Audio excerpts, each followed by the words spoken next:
ನಮಸ್ತೆ, ನಮ್ಮ ಚಾನಲ್ಗೆ ಸ್ವಾಗತ. ಮೊದಲು ನಮ್ಮ ಚಾನಲ್ನ ಸಬ್ಸ್ಕ್ರೈಬ್ ಮಾಡ್ಕೊಳ್ಳಿ. ಇನ್ನು ಮಂಜರಿಗೆ ಸಾಕ್ಷಿ ಸರಿಯಾಗಿ ಟಾಂಗ್ ಕೊಟ್ಟು ಮಾತಾಡ್ತಾಳೆ. ಸಾಕ್ಷಿ ಹೇಳ್ತಾಳೆ, ಅತ್ತೆ ಹೌದು, ನೀವು ಮಾಡಿದ ತಪ್ಪನ್ನು ಕ್ಷಮಿಸಿದ್ದೇನೆ, ಆದರೆ ಮರ್ತಿಲ್ಲ ಅತ್ತೆ. ನೀವು ಅಂದ್ಕೊಂಡಿದ್ದೀರಾ ನನಗೇನು ಗೊತ್ತಿಲ್ಲ ಅಂತ ಹೇಳಿ. ನೋಡಿ ಆಯಿತು, ನಾನು ನನ್ನ ಸಂಬಳನ ಕೊಡ್ತೇನೆ. ಅದು ಬಿಂದು ಈ ಮನೆಗೆ ಎಷ್ಟು ಕೊಡ್ತಾಳೋ ಅಷ್ಟೇ ಕೊಡ್ತೇನೆ. ನಾನು ಈ ಮನೆ ಕೆಲಸ ಮಾಡ್ತೇನೆ, ಆದರೆ ನಿಮ್ಮ ಚಾಕರಿ ನಾನು ಮಾಡಲ್ಲ ಅತ್ತೆ. ಬಿಂದು ಎಷ್ಟು ಕೊಡ್ತಾಳೋ, ಬಿಂದು ಎಷ್ಟು ಮಾಡ್ತಾಳೋ, ಇವರೆಲ್ಲ ಎಷ್ಟು ಮಾಡ್ತಾರೋ ಅಷ್ಟೇ ಕೆಲಸನೂ ನಾನು ಮಾಡ್ತೇನೆ. ಅದಕ್ಕಿಂತ ಹೆಚ್ಚು ಒಂದು ಕೆಲಸನೂ ನಾನು ಮಾಡಲ್ಲ. ನನಗೇನು ಗೊತ್ತಾಗಲ್ಲ ಅಂತ ಅಂದ್ಕೊಂಡಿದ್ದೀರ ಅತ್ತೆ. ನೀವು ನನ್ನ ಆಫರ್ ಲೆಟರನ್ನು ನೋಡಿರೋದು, ನನ್ನ ಸ್ಯಾಲ್ರಿ ಎಷ್ಟಂತ ನೋಡಿರೋದು ನಂಗೆ ಗೊತ್ತಿಲ್ಲ ಅಂತ ಅಂದ್ಕೊಂಡ್ರಾ? ನನಗೆಲ್ಲ ಗೊತ್ತಿದೆ ಅತ್ತೆ ಅಂತ ಹೇಳ್ತಾಳೆ. ಇನ್ನು ಫ್ಲ್ಯಾಶ್ ಬ್ಯಾಕಲ್ಲಿ ಎಲ್ಲ ಗೊತ್ತಾಗುತ್ತೆ. ಅವಳು ಸ್ನಾನ ಮಾಡಿ ಹೊರಗೆ ಬರುವಾಗ ಮಂಜರಿ ಅಲ್ಲಿಂದ ಹೋಗಿರೋದು ಆಫರ್ ಲೆಟರ್ ನೋಡಿ, ಆ ಲೆಟರೆಲ್ಲ ಹಾಗೆ ಬಿದ್ದಿರುತ್ತೆ. ಆಗ ಅವಳಿಗೆ ಡೌಟ್ ಬರುತ್ತೆ, ಹೌದು ಮಂಜರಿ ಅತ್ತೆ ಆಫರ್ ಲೆಟರ್ ನೋಡಿದಾರ ಅಂತ ಹೇಳಿ. ಇನ್ನು ಅವಳು ಹೇಳ್ತಾಳೆ, ನಂಗೆ ಅವತ್ತೇ ಡೌಟ್ ಬಂತು ನೀವು ನನ್ನ ಆಫರ್ ಲೆಟರನ್ನು ನೋಡಿದ್ದೀರಾ ಅಂತ. ಅದಾದಮೇಲೆ ತಾನೇ ನೀವು ಬದಲಾವಣೆ ಆಗಿದ್ದು, ನಿಮ್ಮಲ್ಲಿ ಚೇಂಜಸ್ ಬಂದಿದ್ದು. ಯಾಕಂದರೆ ನಾನು ನನ್ನ ಸಂಬಳನ ಪೂರ್ತಿಯಾಗಿ ನಿಮ್ಮ ಕೈಲಿ ಕೊಡಬೇಕಂತ ತಾನೇ ನೀವು ಇಷ್ಟೆಲ್ಲ ನಾಟಕ ಮಾಡ್ತಿರೋದು. ಅತ್ತೆ ನಂಗೆ ತುಂಬ ಚೆನ್ನಾಗಿ ಗೊತ್ತಿದೆ ಅತ್ತೆ. ನೋಡಿ, ನೀವು ಮಾಡಿದ ತಪ್ಪನ್ನು ನಾನು ಕ್ಷಮಿಸಿರ್ಬೋದು, ಆದರೆ ನಿಜವಾಗ್ಲೂ ಮರ್ತಿಲ್ಲ ಅಂತ ಹೇಳ್ತಾಳೆ. ಇನ್ನು ಮಂಜರಿ ಹೇಳ್ತಾಳೆ, ಅಲ್ಲ ಸಾಕ್ಷಿ, ಆವತ್ತು ನೀನು ಹೇಳಿದೆ ಅಲ್ವಾ, ಆಗಿದ್ದೆಲ್ಲ ಆಗೋಯ್ತು, ಇನ್ನು ಮುಂದೆ ಎಲ್ಲ ಒಳ್ಳೆ ರೀತಿಯಲ್ಲಿ ಇರೋಣ ಅಂತ ಹೇಳಿ. ಇವಾಗ ಹೀಗ್ಯಾಕೆ ಹೇಳ್ತಿದ್ದೀಯ? ಆವತ್ತು ಹೇಳ್ದೆಲ್ಲ ನಾಟಕನ ಅಂತ ಕೇಳ್ತಾಳೆ. ಆಗ ಸಾಕ್ಷಿ ಹೇಳ್ತಾಳೆ, ಇಲ್ಲ ಅತ್ತೆ, ನೋಡಿ ನಾನು ಅದೇ ಹೇಳಿದ್ನಲ್ಲ, ನೀವು ಪ್ರತಿಯೊಂದು ಮಾಡಿದ್ದು ನಂಗೆ ನೆನಪಿದೆ. ನಾನು ನಿಮ್ಮನ್ನು ಮುಂಚೆಯಿಂದ ನೋಡಿಕೊಂಡೇ ಬಂದಿದ್ದೇನೆ. ಅಲ್ಲ ಅತ್ತೆ, ನಾನು ಸಣ್ಣವಳಿಂದಲೂ ಟ್ಯೂಷನ್ ಮಾಡಿ ಆ ಹಣನೆಲ್ಲ ನಿಮ್ಗೆ ಕೊಡ್ತಾ ಇದ್ದೆ. ಅಷ್ಟೇ ಅಲ್ಲ, ನಾನು ಕೆಲಸಕ್ಕೆ ಹೋಗಿ ಬಂದು ಆ ಪ್ರತಿಯೊಂದು ಹಣನೂ ನಿಮ್ಮ ಕೈಲೇ ಕೊಡ್ತಾ ಇದ್ದೆ. ಆದರೆ ನೀವೇನು ಮಾಡಿದ್ರಿ ಅತ್ತೆ? ನಿಮಗೆ ಸ್ವಲ್ಪ ಆದರೂ ಕೃತಜ್ಞತೆ ಇತ್ತಾ? ನಾನು ಅಷ್ಟೆಲ್ಲ ನಿಮಗೋಸ್ಕರ, ಈ ಮನೆಗೋಸ್ಕರ ಮಾಡಿದರೆ ನೀವು ನನ್ನ ಕಾಲೇಜ್ ಜಾಮಿಟ್ರಿ ಬಾಕ್ಸಲ್ಲಿ ಚೀಟಿ ಇಟ್ಟು ನನ್ನನ್ನೇ ಕಾಲೇಜಿಂದ ಹೊರಗಾಕೋಗಿ ಮಾಡಿದ್ರಿ. ನಿಮ್ಗೆ ಸ್ವಲ್ಪನಾದರೂ ಕೃತಜ್ಞತೆ ಇದೆಯಾ ಅತ್ತೆ? ನಾನು ಇಷ್ಟೆಲ್ಲ ಮಾಡಿದ್ದಕ್ಕೆ ನೀವು ನಂಗೆ ಕೊಟ್ಟ ಬಹುಮಾನ ಇದೇನಾ? ಅದಕ್ಕೆ ಅತ್ತೆ, ನನಗಿನ್ನೆಲ್ಲನೂ ಗೊತ್ತಾಗಿದೆ. ಒಂದು ಸಲ ನಾನು ಮೋಸ ಹೋಗಿರ್ಬೋದು, ಅದು ನಿಮ್ಮ ತಪ್ಪು. ಇನ್ನೊಂದು ಸಲ ನಾನು ನಿಮ್ಮನ್ನು ನಂಬಿ ಮೋಸ ಹೋದರೆ ಅದು ನನ್ನ ತಪ್ಪಾಗುತ್ತೆ ಅತ್ತೆ. ನಾನು ಅದಕ್ಕೆ ಅವಕಾಶ ಕೊಡಲ್ಲ. ನೀವು ಅಂದ್ಕೊಳ್ಬೇಡಿ, ನನ್ನ ಎಲ್ಲ ಸಂಬಳದಲ್ಲಿ ಎಷ್ಟು ಬೇಕೋ ಅಷ್ಟೇ ಕೊಡ್ತೇನೆ. ಪೂರ್ತಿ ಸಂಬಳ ನಿಮಗೆ ಕೊಡಲ್ಲ. ಮನೆಗೆ ಎಷ್ಟು ಬೇಕೋ ಅಷ್ಟೇ ಕೊಡ್ತೇನೆ, ಅದಕ್ಕಿಂತ ಒಂದು ಪೈಸೆನೂ ಹೆಚ್ಚಿಗೆ ನಾನು ಕೊಡಲ್ಲ ಅಂತ ಹೇಳ್ತಾಳೆ ಸಾಕ್ಷಿ. ಮಂಜರಿಗಂತೂ ತುಂಬಾ ಶಾಕ್ ಆಗುತ್ತೆ. ಇನ್ನು ಭೂಮಿಗೆ ಮತ್ತು ಅವಳ ಮಾವನಿಗೆ ಎಲ್ರಿಗೂ ಖುಷಿಯಾಗುತ್ತೆ. ಇನ್ನು ಸಾಕ್ಷಿ ಹೇಳ್ತಾಳೆ, ನೋಡಿ ಅತ್ತೆ, ನಾನೀ ಮನೇಲಿದ್ದು 20 ವರ್ಷಗಳಿಂದ ಜಾಸ್ತಿನೇ ಆಯಿತು. ನಿಮ್ಮ ಮಕ್ಕಳಿಗಿಂತ ನಿಮ್ಮ ಬುದ್ಧಿ ನನಗೆ ತುಂಬ ಚೆನ್ನಾಗಿ ಗೊತ್ತಿದೆ ಅತ್ತೆ. ನೀವು ಏನೋ ಹೇಳೋಕ್ಕೆ ಹೋಗಬೇಡಿ, ನನಗೆಲ್ಲನೂ ಗೊತ್ತಿದೆ ಅಂತ ಹೇಳ್ತಾಳೆ. ಹೇಳಿ ಭೂಮಿ ಲೇಟ್ ಆಯಿತು ಬಾ ಅಂತ ಹೇಳಿ ಅವಳನ್ನು ಕರ್ಕೊಂಡು ಹೋಗ್ತಾಳೆ. ಇನ್ನು ಬಿಂದು ಹೇಳ್ತಾಳೆ, ಅಯ್ಯೋ ನೋಡೇ ಇಲ್ಲಿ, ಅಮ್ಮ ಅಂದ್ಕೊಂಡಿದ್ರು ಬಿಸಿ ಬಿಸಿ ಊಟ ಸಿಗುತ್ತೆ ಅಂತ, ಆದರೆ ನೋಡಿ ಇವಾಗ ಕಜ್ಜಾಯ ಸಿಕ್ತು ಅವರಿಗೆ ಅಂತ ಹೇಳ್ತಾ ಇರ್ತಾರೆ. ಇನ್ನು ಮಂಜರಿಗಂತೂ ತುಂಬಾ ಸಿಟ್ಟು ಬರ್ತಾ ಇರ್ತದೆ, ಸಾಕ್ಷಿ ಈ ರೀತಿ ಮಾತಾಡಿದ್ಲು ಅಂತ ಹೇಳಿ. ಇನ್ನು ಈ ಕಡೆ ಅರವಿಂದನಿಗೆ ಅವನ ತಮ್ಮ ಮುಕುಂದ ಹೇಳ್ತಾನೆ, ಅಣ್ಣ ನೀನು ಎಲ್ಲಿಗೂ ಹೋಗಬಾರ್ದಣ್ಣ, ರೆಸ್ಟ್ ಮಾಡು ಅಂತ ಹೇಳ್ತಾನೆ. ಆವಾಗ ಅರವಿಂದ್ ಹೇಳ್ತಾನೆ, ಮುಕುಂದ ನೀನು ಕೂಡ ಇದೇ ರೀತಿ ಹೇಳ್ತಿದ್ದೀಯೇನೋ, ಮಕ್ಕಳೇನೋ ಹೇಳ್ತಿದ್ದಾರೆ ಆದರೆ ನೀನು ಕೂಡ ಇದೇ ರೀತಿ ಹೇಳ್ತಿದ್ಯಾ ಅಂತ ಕೇಳ್ತಾರೆ. ಆಗ ಮುಕುಂದ ಹೇಳ್ತಾನೆ, ಅಲ್ಲ ಅಣ್ಣ, ಡಾಕ್ಟರ್ ಹೇಳಿದಾರಲ್ಲ ನೀನು ರೆಸ್ಟ್ ಮಾಡಬೇಕು ಅಂತ ಹೇಳಿ, ನೀನು ಯಾಕೆ ಸಣ್ಣ ಮಕ್ಕಳ ಥರ ಹಠ ಮಾಡ್ತಿದ್ಯಾ ಅಂತ ಕೇಳ್ತಾನೆ. ಆವಾಗ ಅರವಿಂದ ಹೇಳ್ತಾನೆ, ನೋಡು ಇವತ್ತು ಇಂಪಾರ್ಟೆಂಟ್ ಕ್ಲೈಂಟ್ ಮೀಟಿಂಗ್ ಇದೆ, ನಿಂಗೆ ಗೊತ್ತಿಲ್ವಾ, ಅದೇ ಶಶಿಧರ್ ಅಂತ ಹೇಳಿ ನಮ್ಮ ಜೊತೆ ಇದ್ದಲ್ಲ, ಅವನೀಗ ನಮ್ಮ ಕಾಂಪಿಟೇಟರ್ ಜೊತೆನೇ ಸೇರ್ಕೊಂಡಿದ್ದಾನೆ ಕಣೋ, ಅವನನ್ನು ಕನ್ವಿನ್ಸ್ ಮಾಡಬೇಕು, ಅವನ ಜೊತೆ ಮೀಟಿಂಗ್ ಮಾಡಬೇಕು ಅಂತ ಹೇಳ್ತಾನೆ. ಆವಾಗ ರೇವತಿ ಹೇಳ್ತಾಳೆ, ರೀ ಅಗ್ನಿನ ಕಳಿಸ್ಬೋದಲ್ವಾ ಅಂತ ಹೇಳ್ತಾರೆ. ಆಗ ಅವನು ಹೇಳ್ತಾನೆ, ಅಗ್ನಿಗಿದೆಲ್ಲ ಆಗಲ್ಲ, ಇದು ಸೂಕ್ಷ್ಮವಾದ ವಿಚಾರ ಅಂತ ಹೇಳ್ತಾನೆ. ಆವಾಗ ಆರ್ಯ ಹೇಳ್ತಾನೆ, ಹಾಗಾದರೆ ಆ ಸಾಕ್ಷಿದಳಲ್ಲ ಅವಳನ್ನೇ ಕಳಿಸಿ, ನಿಮಗೆ ಅಗ್ನಿಗಿಂತ ಅವಳ ಮೇಲೆ ನಂಬಿಕೆ ಜಾಸ್ತಿ ಅಲ್ಲ, ಅವಳನ್ನೇ ಕಳಿಸಿ ಅಂತ ಹೇಳ್ತಾರೆ. ಆಗ ರೇವತಿ ಹೇಳ್ತಾಳೆ, ರೀ ಈ ಟೈಮಲ್ಲೂ ಅಗ್ನಿ ನಂಬಲಿಲ್ಲ ಆದರೆ ಹೇಗ್ರಿ, ಒಂದು ಕೆಲಸ ಮಾಡೋಣ, ಅಗ್ನಿ ಮತ್ತು ಸಾಕ್ಷಿ ಇಬ್ಬರನ್ನ ಒಟ್ಟಿಗೆ ಕಳಿಸೋಣ ಅಂತ ಹೇಳ್ತಾರೆ. ಆಗ ಅರವಿಂದ್ ಹೇಳ್ತಾನೆ, ಹಾಂ ಹೌದು ಅಂತ ಹೇಳ್ತಾನೆ.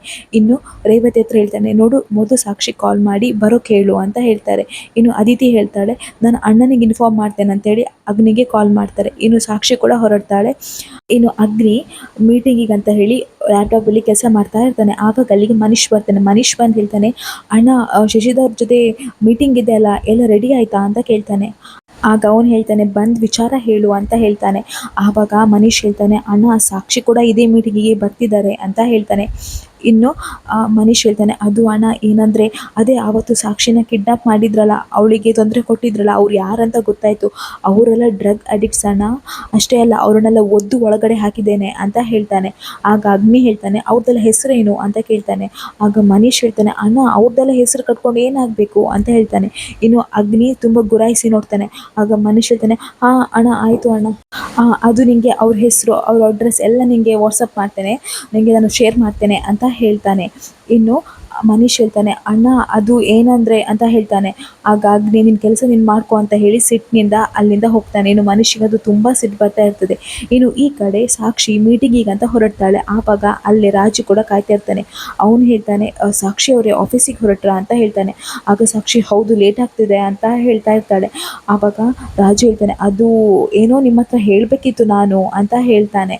ಆವಾಗ ಸಾಕ್ಷಿ ಹೇಳ್ತಾನೆ, ಆಯಿತು ಬೇಗ ಸ್ವಲ್ಪ ಹೇಳ್ತೀರಾ, ನಂಗೆ ಲೇಟ್ ಆಗ್ತಿದೆ ಮೀಟಿಂಗಿಗೆ ಅಂತ ಹೇಳ್ತಾಳೆ. ಆವಾಗ ಅವ್ನು ಹೇಳಲಿಕ್ಕಂತ ಹೋಗ್ತಾನೆ. ಆವಾಗ ಸಾಕ್ಷಿಗೆ ಕಾಲ್ ಬರುತ್ತೆ.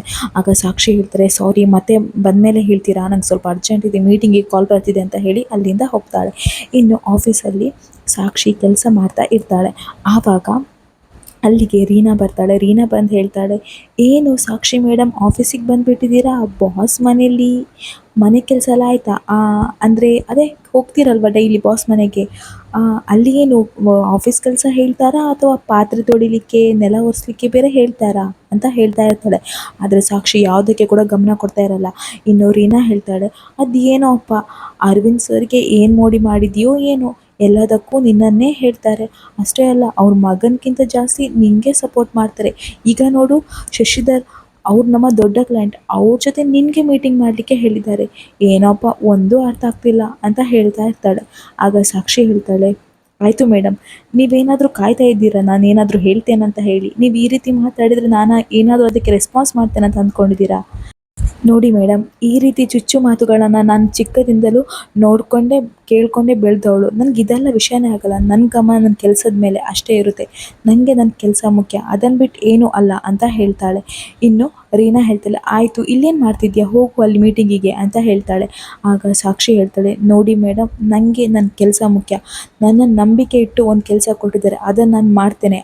ಅದಕ್ಕೆ ಯಾರೇ ಅಡೆತಡೆ ಉಂಟು ಮಾಡಿದರೂ ನಾನು ಅದನ್ನು ಕೇರೇ ಮಾಡಲ್ಲ. ನನಗೆ ನನ್ನ ಕೆಲಸ ಮುಖ್ಯ ಅಷ್ಟೇ, ನಾನು ಯಾರಿಗೂ ಹೆದರೋ ಮಾತೇ ಇಲ್ಲ ಅಂತ ಹೇಳಿ ಅಲ್ಲಿಂದ ಹೋಗ್ತಾಳೆ. ಇನ್ನು ಅವಳು ಹೋಗುವಾಗ ಅಗ್ನಿ ಕೂಡ ಬರ್ತಾನೆ.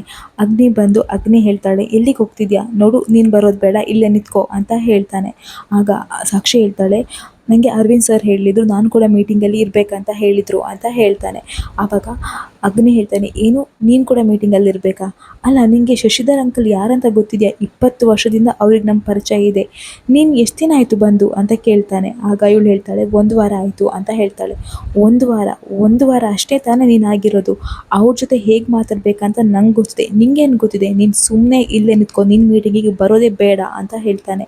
ಆಗ ಸಾಕ್ಷಿ ಹೇಳ್ತಾಳೆ, ಆಯಿತು ಬಿಡಿ ಅಂತ ಹೇಳಿ ಅರವಿಂದ್ ಸರ್ಗೆ ಒಂದು ಕಾಲ್ ಮಾಡಿ ಹೇಳ್ತೇನೆ ಅಂತ ಹೇಳ್ತಾಳೆ. ಆಗ ಅಗ್ನಿ ಹೇಳ್ತಾನೆ, ಅದು ಆಯಿತು ಬಿಡು, ನೀನು ಕೂಡ ಮೀಟಿಂಗಿಗೆ ಬಾ, ಆದರೆ ನೀನು ಏನೂ ಮಾತಾಡಬಾರ್ದು, ಸುಮ್ಮನೆ ಕೂತ್ಕೋಬೇಕು, ನಾನು ಏನು ಮಾತಾಡ್ತೇನೆ ಅದನ್ನು ಕೇಳಬೇಕು ಅಷ್ಟೇ ಅಂತ ಹೇಳ್ತಾನೆ. ಇನ್ನು ಸಾಕ್ಷಿ ಹೇಳ್ತಾನೆ, ಆಯಿತು, ಅಲ್ಲ 20 ವರ್ಷದಿಂದ ಪರಿಚಯ ಇದೆ ಅಂತ ಹೇಳ್ತೀರಾ, ಅವ್ರ ಜೊತೆ ನೀವು ಇದೇ ರೀತಿ ಹೋಗಿ ಮಾತಾಡ್ತೀರಾ, ಈ ಸಿಗರೆಟ್ ಸ್ಮೆಲ್ ಇಟ್ಕೊಂಡು ನಿಮ್ಮ ಬಾಯಿಂದ ಎಷ್ಟು ಸ್ಮೆಲ್ ಬರ್ತಿದೆ ಗೊತ್ತಾ ಅಂತ ಕೇಳ್ತಾಳೆ. ಆಗ ಅಗ್ನಿ ಹೇಳ್ತಾನೆ, ಏನು ಅವ್ರು ನನ್ನ ಬಾಯಿ ಹತ್ರ ಬಂದು ಮಾತಾಡ್ತಾರಾ ಅಂತ ಕೇಳ್ತಾನೆ. ಆಗ ಸಾಕ್ಷಿ ಹೇಳ್ತಾನೆ, ಬಾಯಿ ಹತ್ರ ಬಂದು ಮಾತಾಡಬೇಕಂತಿಲ್ಲ, ದೂರದಿಂದ ಮಾತಾಡಿದ್ರು ಸ್ಮೆಲ್ ಬರುತ್ತೆ ಅಂತ ಹೇಳ್ತಾಳೆ.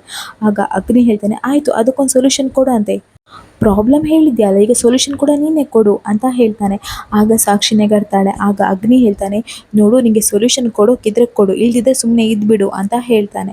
ಆಗ ಸಾಕ್ಷಿ ಚಾಕ್ಲೇಟ್ ಕೊಡ್ತಾಳೆ, ಇದನ್ನು ತಗೊಳ್ಳಿ, ಇದು ನಿಮಗೆ ಹೆಲ್ಪ್ ಆಗ್ಬೋದು ಅಂತ ಹೇಳ್ತಾಳೆ.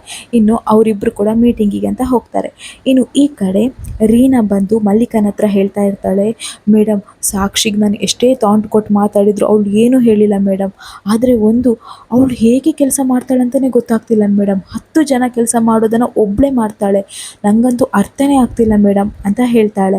ಆಗ ಮಲ್ಲಿಕ ಹೇಳ್ತಾಳೆ, ಶಬಾಷ್, ನಾನು ನಿಂಗೆ ಅವಳನ್ನು ನೋಡಿ ಕೆಲಸ ಕಲಿ ಅಂದರೆ ನೀನು ಬಂದು ಅವಳ ಕೆಲಸದ ಬಗ್ಗೆ ನನ್ನ ಹತ್ರ ಹೇಳ್ತಿದ್ಯಾ? ಏನು ರೀನಾ ನೀನು ಮಾಡ್ತಿರೋದು ಅಂತ ಹೇಳ್ತಾಳೆ. ಆಗ ರೀನಾ ಹೇಳ್ತಾಳೆ, ಮೇಡಮ್ ಅದು ಸಾಕ್ಷಿ ಅಂತ ಹೇಳಿ ಅವಳ ಬಗ್ಗೆ ಎಲ್ಲನೂ ಹೇಳ್ತಾಳೆ. ಇನ್ನವಳು ಹೇಳ್ತಾಳೆ, ಮೇಡಮ್ ಇನ್ನೊಂದು ಇಂಪಾರ್ಟೆಂಟ್ ವಿಷಯ ಇದೆ ಮೇಡಮ್, ಅದೇನೆಂದರೆ ಅದು ಹಳೆ ಫೈಲ್ ಮೋಹಿತ್ ಸರ್ ಅದನ್ನು ಸಾಕ್ಷಿ ಕೇಳ್ತಾ ಇದ್ಲು, ಅದನ್ನು ವೆರಿಫಿಕೇಷನ್ ಮಾಡಬೇಕು ಅಂತ ಹೇಳ್ತಾ ಇದ್ಲು ಮೇಡಮ್ ಅಂತ ಹೇಳ್ತಾಳೆ. ಆಗ ಅವ್ರಿಗೆ ಶಾಕ್ ಆಗುತ್ತೆ. ಆಗ ಮಲ್ಲಿಕಾ ಕೇಳ್ತಾಳೆ, ರೀನಾ ಇನ್ನು ಮೊದಲು ಹೇಳು, ಸಾಕ್ಷಿದು ಬ್ಯಾಕ್ಗ್ರೌಂಡ್ ವೆರಿಫಿಕೇಷನ್ ಮಾಡಿದ್ಯಾ? ಅವಳ ಬಗ್ಗೆ ಏನಾದರೂ ಗೊತ್ತಿದೆಯಾ ನಿನಗೆ ಅಂತ ಕೇಳ್ತಾಳೆ. ಆಗ ಅವಳು ಹೇಳ್ತಾಳೆ, ಇಲ್ಲ ಮೇಡಮ್, ಅವಳ ಹೆಸರು ಸಾಕ್ಷಿ ಕುಮಾರಿ, MBA ಮಾಡಿದ್ದಾಳೆ, ಅದನ್ನು ಬಿಟ್ಟು ನನಗೇನು ಗೊತ್ತಿಲ್ಲ, ಆದಷ್ಟು ಬೇಗ ಮಾಡ್ತೇನೆ ಅಂತ ಹೇಳ್ತಾಳೆ. ಆಗ ಮಲ್ಲಿಕಾ ಹೇಳ್ತಾಳೆ, ಮೊದಲು ಅದನ್ನು ಮಾಡು, ಅವಳದು ಕಂಪ್ಲೀಟ್ ಡೀಟೇಲ್ಸ್ ನಂಗೆ ಬೇಕು ಅಂತ ಹೇಳ್ತಾಳೆ. ಇನ್ನು ಮನೀಶ್ ಮತ್ತು ಮಲ್ಲಿಕಾ ಮಾತಾಡ್ತಾ ಇರ್ತಾರೆ. ಮನೀಶ್ ಹೇಳ್ತಾನೆ, ಅಲ್ಲ ಅಮ್ಮ, ನಾನು ಇವಳು ಬಂದದನ್ನು ನೋಡಿ ಅಪ್ಪ ಮಗನ ನಡುವೆ ಗಲಾಟೆ ಆಗುತ್ತೆ, ಆ ಅಗ್ನಿಗೆ ಇವಳಂಗೆ ಕಂಡ್ರೆ ಆಗಲ್ಲ, ಇನ್ನಷ್ಟು ಸಿಟ್ಟು ಜಾಸ್ತಿ ಆಗುತ್ತೆ, ನಮಗೆ ಅದರಿಂದ ಲಾಭ ಆಗುತ್ತೆ ಅಂತ ಅಂದ್ಕೊಂಡ್ರೆ ಅವಳು ನೋಡಿದ್ರೆ ನಮಗೆ ಇವಾಗ ಕಷ್ಟ ಕೊಡ್ತಿದ್ದಾಳೆ, ನಾನು ಮಾಡೋ ಪ್ರತಿಯೊಂದು ರಿಪೋರ್ಟ್ಸಲ್ಲೂ ತಪ್ಪು ಹುಡುಕ್ತಾಳೆ, ಇಲ್ಲಮ್ಮ ಅವಳಿಗೊಂದು ಗತಿ ಕಾಣಿಸ್ಲೇಬೇಕು ನಾವು ಅಂತ ಹೇಳ್ಕೊಂಡು ಯೋಚನೆ ಮಾಡ್ತಾನೆ ಇರ್ತಾರೆ. ಇಲ್ಲಿಗೆ ಈ ವಿಡಿಯೋ ಮುಗಿಯುತ್ತೆ. ನಮ್ಮ ಚಾನಲ್ನ ದಯಮಾಡಿ ಸಬ್ಸ್ಕ್ರೈಬ್ ಮಾಡ್ಕೊಳ್ಳಿ.